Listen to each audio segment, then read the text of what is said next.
Gold financing occupied a hot seat after the first wave of the pandemic, with every lender flocking into this business, given the large stock of gold holding lying idle in the Indian household and easy access to liquidity for borrowers by pledging the same to tide over the pandemic-led liquidity crunch. The secure nature of the lending, which makes it almost risk-free for the lender, added to its attractiveness. The business soared, and two leading names, Muthoot Finance and Manappuram Finance, had a great going. However, when the operating environment turned challenging with heightened competition from banks and a decline in gold prices, several players experienced stress. Muthoot managed it better, whereas Manappuram faltered. Not only did growth nosedive, asset quality woes surfaced, resulting in significant sale of assets under gold auction. Manappuram's substantial non-gold business, already under stress, faced severe challenges in the wake of the second wave of the pandemic.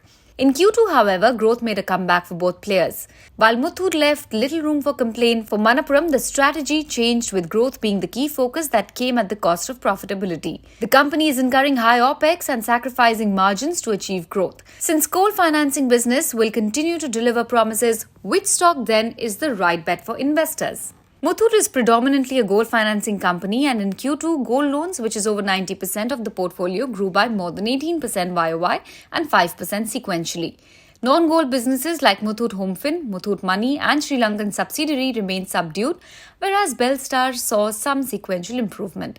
For Manappuram, however, growth came back roaring in the second quarter across businesses, and the company attributed the same to revival of the informal economy, as well as its own push to capture markets through advertising, addition to sales force, higher incentive payout, and lowering of yields in large ticket loans, wherein it was losing to competition. While gold loan, which is 66% of the portfolio, would gain because of the change in strategy, we see non-gold businesses also reviving on the back of economic recovery. With economic momentum accelerating, both the companies are looking at mid-teens growth in loan book in FY22, indicating a strong second half. For Muthoot, as excess liquidity wanes in the balance sheet, margins should look up as it has seen a steady reduction in cost of funds. Interest margin, in fact, showed sequential recovery in Q2. For Manappuram, however, while growth has returned, it has come at a cost of margin, as the management guided to 200 basis points decline in yields as it tries to capture market share in large ticket loans and targets an overall loan growth in the range of 15 to 20%.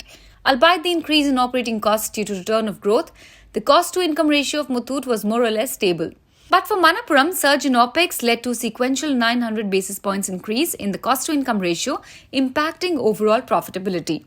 Unless growth picks up meaningfully and the company derives benefits of operating leverage, this could suppress earnings. With focus on recovery and no growth, Muthoot ensured that its non-gold businesses do not impart additional burden to the group. The quality of assets has been maintained in the core business, with NPA at 1.85%. A surge in gold price further enhances margin of safety. Manappuram resorts to very quick auction of its delinquent gold loans. Since its portfolio of non-gold is significant, asset quality worsened in microfinance and housing portfolio. Although Ashirvad Microfinance still has large restructured book and its portfolio at risk has risen, reported gross NPA in all businesses have reduced sequentially in Q2 and is expected to revive with improvement in collections. Both entities have a well-diversified borrowing profile with very little reliance on commercial papers, adequately capitalized and ready to embark on the growth highway. At the end of Q2, Muthoot had a loan-to-value ratio of 73% and Manappuram's was at 67%. Given that gold prices have rallied further from that level and are unlikely to correct meaningfully owing to global inflationary concerns, loan-to-value would have fallen even more, creating further headroom for lending. While Manappuram's strategy of chasing growth with higher OPEX, changing the loan tenor to 6 months from erstwhile predominantly 3 months, might meet with short-term hiccups in terms of profitability, we draw comfort from the sharper economic revival that is likely to support all businesses, especially non-gold business, which is close to 34% of its loan book. Muthoot remains an all-weather stock ideally placed to ride the gold financing theme and should deliver a steady return. For risk takers, given the tailwind of economic revival and valuation discount to Muthoot, Manappuram could offer a stronger upside in the medium term.